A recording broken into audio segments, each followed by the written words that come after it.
नमस्कार दोस्तों, स्वागत है आप सभी का। आशा करता हूँ कि आप सभी स्वस्थ होंगे।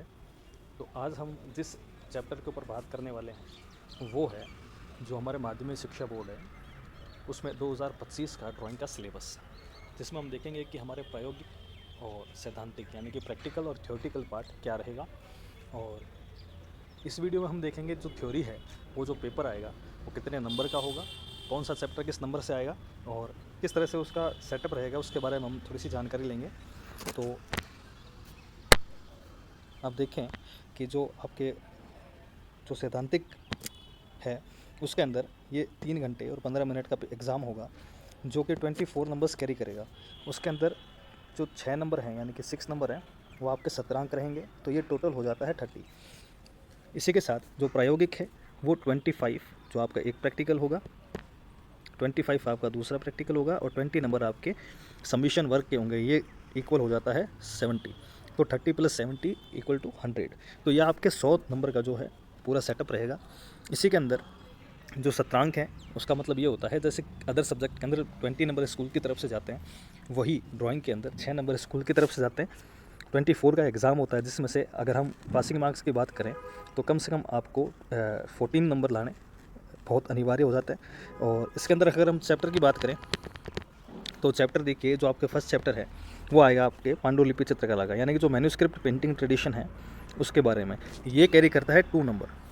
इसके बाद में आएगा जो राजस्थानी चित्रशैली है, यानी कि राजस्थानी स्कूल है जिसके अंदर कोटा, किशनगढ़, मेवाड़ ऐसे करके काफ़ी सारे स्कूल्स आते हैं, उपशैली आती है। तो वो आपकी कैरी करेगा 4 नंबर। फिर आपके आ जाता है मुग़ल। मुग़ल की बात करें तो मुग़ल आपके 3 नंबर कैरी करेगा, जिसके अंदर बाबर से लेकर के और औरंगज़ेब तक हम पढ़ेंगे, ताकि उत्तर जो मुग़ल काल है वहाँ तक आपके चैप्टर में दिया हुआ है।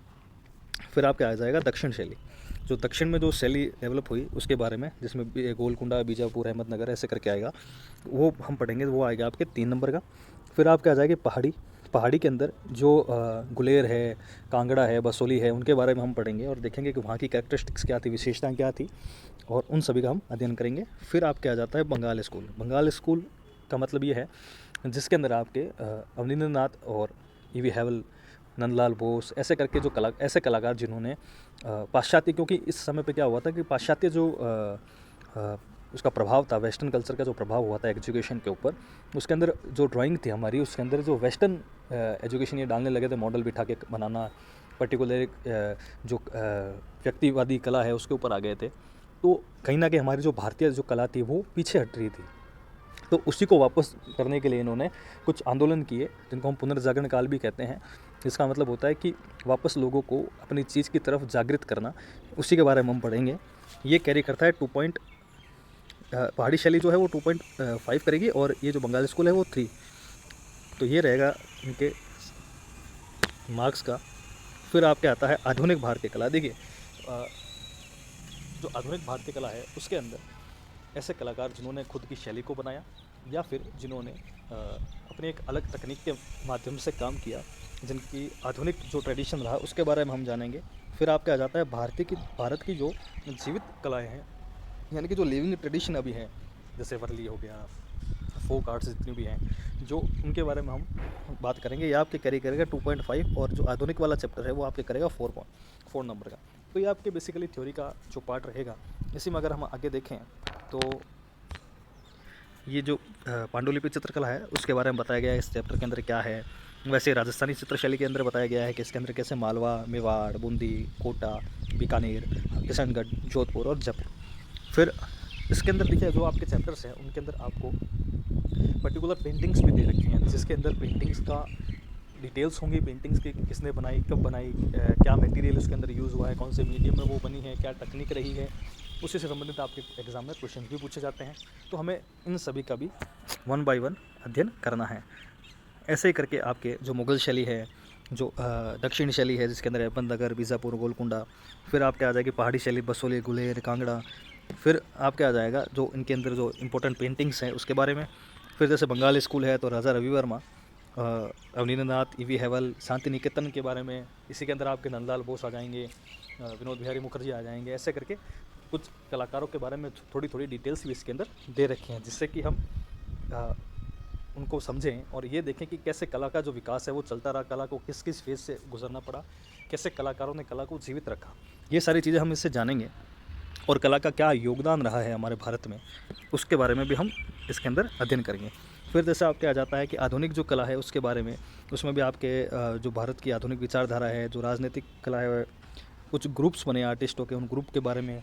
आर्ट जो है वो फॉर्म से फॉर्मलेस की तरफ गई, यानी कि अमूर्त की तरफ गई, उसके बारे में भी हम पढ़ेंगे कि वो सारी चीज़ें क्या थी। और इसके अलावा जो मॉडर्न आर्ट है उसके अंदर जैसे कुछ पेंटिंग्स दे रखी है आर्टिस्टों की, उनके ऊपर भी हम चर्चा करेंगे। पेंटिंग्स भी आएंगे इसके अंदर मूर्ति भी आएगी, क्योंकि चित्रकला और मूर्तिकला साथ साथ में चल रही थी।